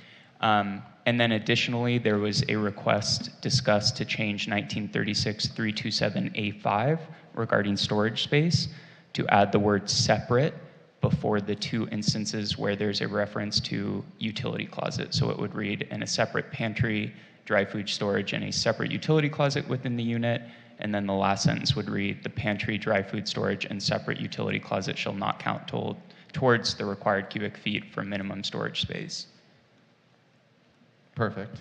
And then we also have a change that was discussed to section 8 that our director Contreras read into the record to amend section 8, which currently changes subsection A of 1936-280 to also change subsection C of 1936-280, so that C1 reads, private open space shall have a minimum dimension of 7 feet and a configuration that would accommodate a rectangle of at least 100 square feet, with new language that says, except for micro units where the configuration must accommodate at least 70 square feet.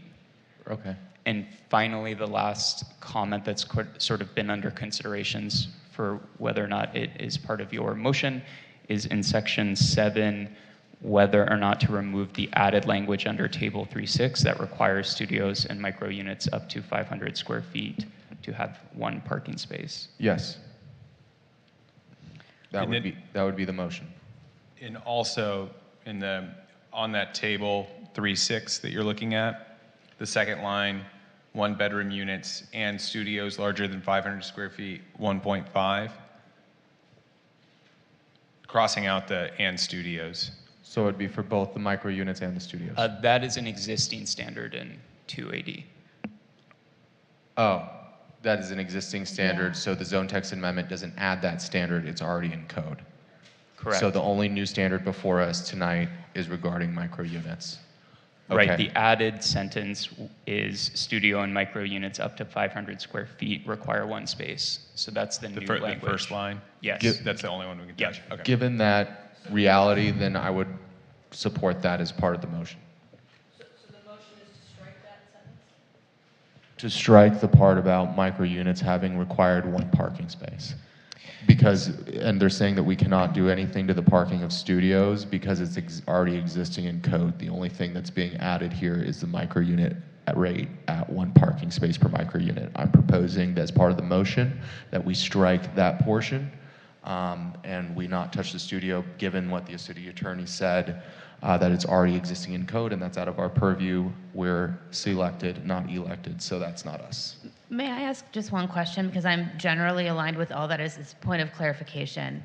If AB 2097 would affect, I would imagine, pretty much every parcel in the city, I would be inclined to keep the parking in, because if AB 2097 applies to, let's just say it's a half mile of a major transit hub, which is going to be, I would imagine, most, if not all, of West Hollywood, does it make sense to just leave in the minimum parking standard? I originally thought that, but when you look at the parcel map that Commissioner Solomon referenced, there are about 100 parcels where AB 2097 wouldn't be pertinent. Would not, because it's not within a half mile of a transit hub. However, the majority of the areas are in the Western Commercial District on Sunset, which would be primed for this type of development, and having the market ultimately decide the demand in those scenarios.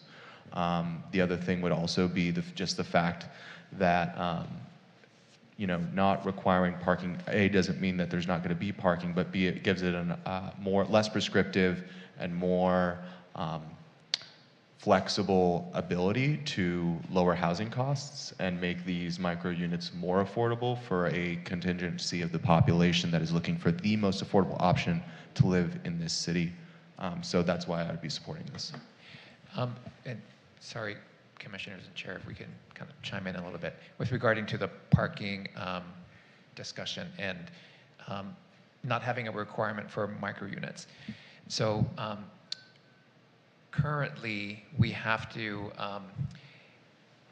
make a finding in order to exclude, I think, some of these projects from CEQA due to some of the new VMT analysis that we're doing. If projects provide more parking than what is required in the code, so if we don't include micro unit parking and somebody decides to include it in the structure, then in the project, then we cannot exclude them from additional CEQA analysis because they've now exceeded the amount of parking that would have been required in the project per our code. So what that means is that some of these developers will have to do a study to basically identify that, in fact, there aren't going to be any additional impacts, or maybe there will be, who knows. But it is additional time and additional cost for a developer to undertake that study that we then would have to take and analyze. So we just wanted to kind of like add that as part of the kind of like, considerations for the Would half a discussion. space per unit for micro units address the concern of staff? Is that a yes?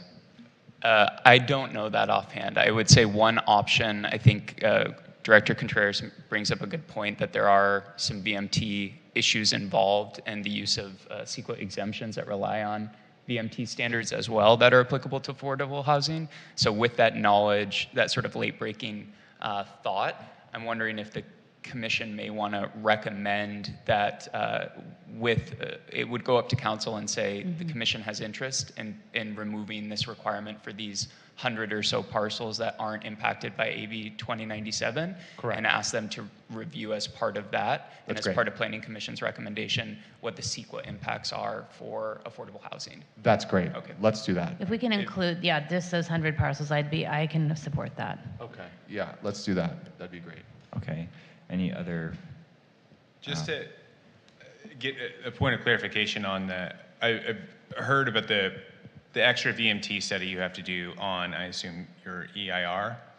But if you are a infill housing 32 exempt from CEQA, do you still have to provide this analysis?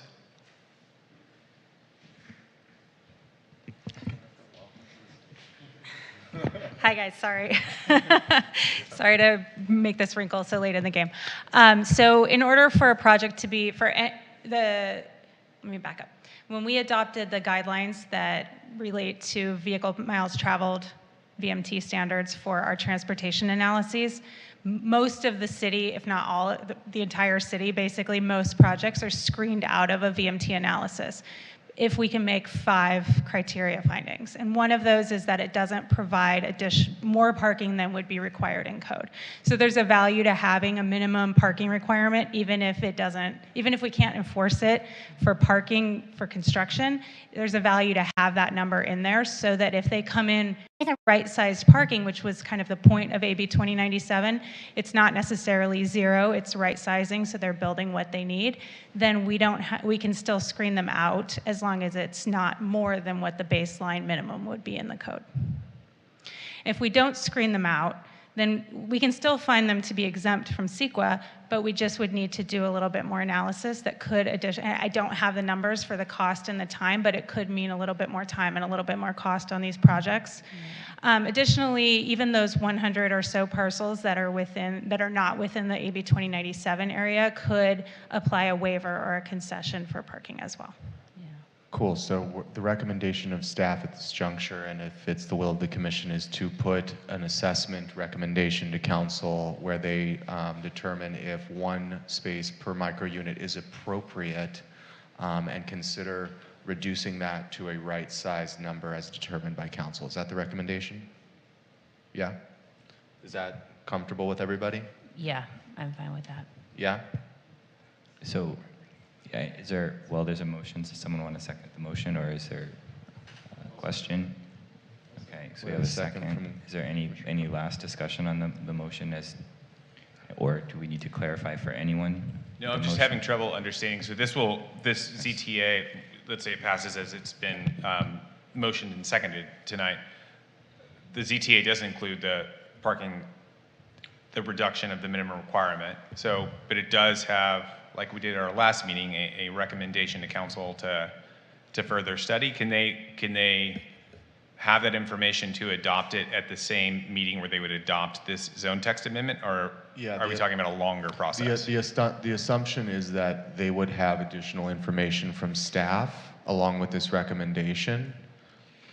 Yeah, if more than likely it has to be a recommendation for staff to do the additional analysis because it will require a zone text amendment. We would have to bring that through the zone text amendment process. So bring it to a long-range planning subcommittee, bring it then to the full planning commission, and then to the city council. But council can decide to strike that requirement or any requirement should they choose. Is that correct? No. I don't know that they could strike it so they choose, but I think to Director Contreras' point, they could authorize staff or direct staff to look into that assessment issue on a parallel track, essentially. So they could consider the zone text amendment to Commissioner Solomon's question, with the language in it that talks about the parking applicable to these 100 or so parcels that aren't impacted by AB 2097. And they could also direct staff to do the assessment to look for what's appropriate for a right size associated with the. And that would come later as a zone text amendment standalone, specific to that section. It could, yeah, if council so directs. Okay. Does that answer your question, Commissioner Solomon? I mean, it answers it, but it just sounds like it promotes like a further circular process where it's asked to then be studied and then brought back up to us through LRP, then through. It seems like there's implications that may be hard to fully vet and address right now, and that may be what is necessary. And also, it does seem like there may be a workaround for some of those parcels if they chose to. Let's work as a team, if you don't mind. Let's put it on the table. I mean, option 1 would be recommendation to council to study it further. Option 2 would be for us to remove it right now, which I don't know if we have the purview to do. Well, could we have an option 3, which is just leaving it in as is and kind of letting the law do its work? AB 2097, a concession, a waiver, assuming that like most of these projects would not have to park 1 space per unit, if that's a fair assumption. I just think that staff are the experts here. They're recommending 1 as a threshold, knowing that that is not the final word. I would be comfortable with leaving it in. I would agree, and to Jennifer's point, the VMT analysis, now you got to hire another consultant, and then you add, many more months to the project process, which the whole point of removing the parking space was to save money and time, and now we're just adding more money and time back again to the developers. So I would be more in agreement with leaving it as is and let the project move forward as, Would we to solve its own would we problem. be adverse though to a recommendation? Because then it's still staying in as is, and we're just putting a recommendation out there for the council to further pursue at a later date or not. Because again, it's still staying in there. If we put a recommendation, it's just highlighting, hey, maybe this isn't the right way per the housing element. Maybe it should be studied further. Totally up to you, council, but we leave it in your court. Can you confirm, Commissioner Matos, I think what you had stated in your motion was that to have a recommendation to determine if one space per micro unit is appropriate for City Council to look at that and further discuss it. Yes. Okay, so. But to make no change to this resolution as it is currently stated. Correct. I could support that. Okay. We have consensus on the body? And the second is no questions. Rosario, you're good with it as, okay. Any further or final discussion, or can we go to vote? Okay, thank you.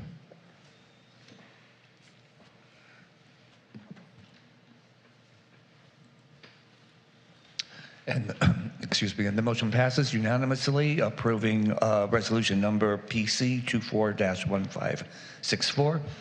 There is no appeal process. This is a recommendation going forward to the City Council.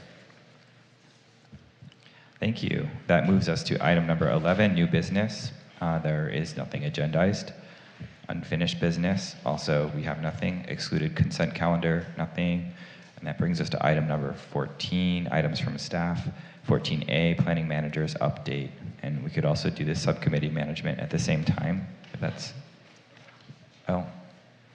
Sure. Yeah, that's true. You already did. So I guess we move right into subcommittee management, unless you have anything you want to add. No, I already added that, so. Okay. Yeah. A couple of items. Well, one of the items that we have tentatively scheduled for the August 15th Planning Commission meeting is the return of the zone text amendment for hotel rooftops. So staff has sort of worked out some additional requirements and standards for that, so we're bringing that back to the Planning Commission. And then September 5th, there are a couple of public hearings, one for a minor airspace subdivision for 5 townhomes on Detroit, 1221 Detroit, and then a project at 1053 Genesee. For the Long Range Planning Subcommittee, on August 15th, we have 2 items currently on the docket. So a review of the ministerial processing of particular housing permits, as well as some new legislative housing bills that we want to incorporate into the zoning code. The second item is a zone text amendment to explore office to residential conversions, so adaptive reuses. That may be a too hefty of a conversation for those 2 items, so we may do kind of 1.5 items on that subcommittee meeting, and then bring the second half at the next meeting. And then for design review, we don't have anything scheduled at this time, nor do we for SASE. So that concludes the review of the subcommittees. Thank you. Okay, thank you. Any questions for our planning manager? No? Okay. Then we're on to item 15, public comment. Chair, we have no public speakers in council chambers. We do have one on the Zoom platform. Okay. Hello, the individual with 9751. Please state your name and state of residence, and please star 6 to unmute yourself. And you have 3 minutes. Thank you so much. Good evening, Commission. James Francis Wendell of Havenhurst Drive in West Hollywood. I just wanted to say that I appreciate the insight of the commissioners really being thoughtful in the sense of what to do about adding essential space. Being a person who's on Section 8, which I didn't hear, I know people mention affordable housing and making sure there's contingency, but we have to understand that people get priced out even with these affordable units. So having language going forward, probably with staff report, please explicitly state that when it's required, Section 8 should not be discriminated against or should not be altered or prevented because that's the state law policy now, because so many landlords were skirting around qualifying Section 8 tenants that were eligible, hence me. This is what happened to me. And it took me almost 6 years to come back into West Holly because of that reason. And only because of one landlord willing to convert her market rate unit back to Section 8 because she at least knew the county and that she didn't want to forego people, going or leaving without paying rent. And at least she knew that this is something that was guaranteed. That's why I'm in this city. Unfortunately, it took that, but that's why I'm here. I wanted to specify that people can't afford, in my situation, to transport a refrigerator or buy a refrigerator or have to qualify for special programs, maybe few and far between, but there are fixed income individuals. And the county Section 8 is only $1,202. That's how much it's paid the last 2 years. Before that, it was $1,600. I mentioned before, how can we compete with them when their unit's going for $3,000 or $3,200 or $2,800 or $2,400? Someone told me, move to a studio. Move to a studio. So I want to emphasize with Commissioner Jones and Gregor and Caballero that this is not Tokyo. Los Angeles is the second most expensive market, but let's centralize it. Santa Monica, West Hollywood, Beverly Hills, all of the epicenters, and yet people are being priced out. So what are we stuck in place? People who've lived here for a long time shouldn't have to be stuck in the same unit for 20 years. And this is not Tokyo. We shouldn't have to be in a pod. We shouldn't have to live or think we have to be in a dormitory or have to live in a roommate situation or live where there is no kitchen unit or a pantry unit or that you're just in one room, a little bit bigger than a dormitory size. And I'm speaking equivalent to one bedroom occupant or single resident occupant or SROs. We have to do better with kind of elaborating and making sure these landlords or these developers do not discriminate or do not forego required housing. So to the point of Commissioner Jones and others, this is a city, but it is not an international city. So please make sure that affordable isn't based on international. I do appreciate your time. Thank you. And Chair, that is our last public speaker. Okay, thank you. Item 16, and any items from commissioners? I have an item. Okay, Commissioner Matos. I promised David Nash, one of our Disability Advisory Board members here in the city of West Hollywood. He's also been selected by the DAB to be the Planning Commission liaison. He had a message. He's unable to make the meeting tonight, but he had a message he asked me to pass along, so I just want to read it into the record. The City of West Hollywood is accepting nominations for its 26th Annual Disability Service Awards.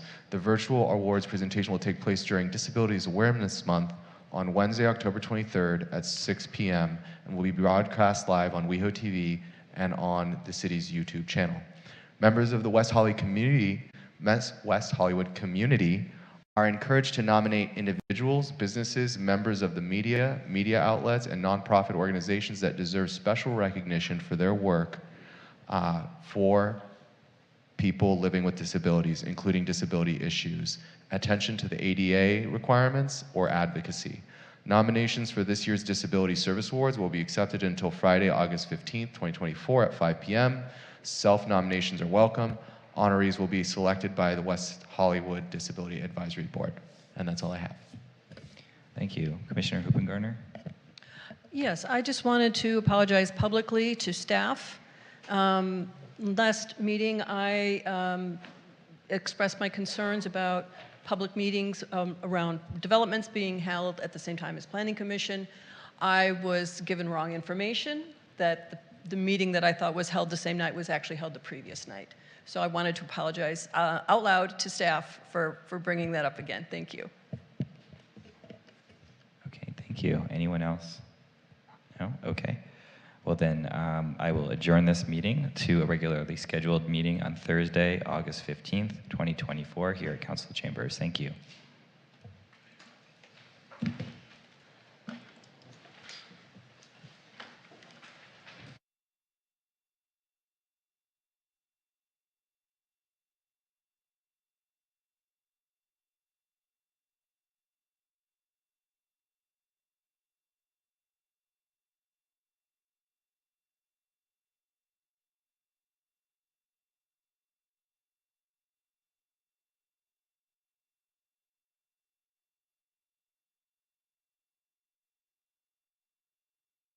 naps.